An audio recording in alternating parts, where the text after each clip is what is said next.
Assalomu alaykum.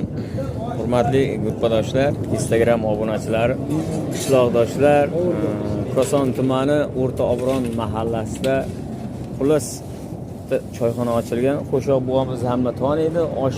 Oshlar bo'lmoqda. Hozirda mana somsalar ketyapti, somsalar. Mana oshpaz akamiz ham shu yerda, xudo xolasa. Somsalar necha bo'lyapti endi xudo?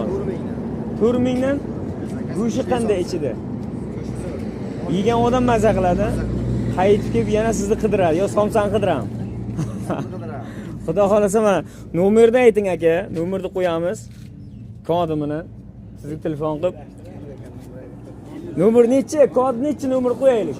93lik 893 22 57 xudo xolasa telefonlash. Dastlabki xizmatlari ham bor. Xudo xolasa ko'ngillar to'qib kelinglar. Koson tumani O'rta Obron darvozasi yonida mana. Xudo xolasa. Kelaverasizlar.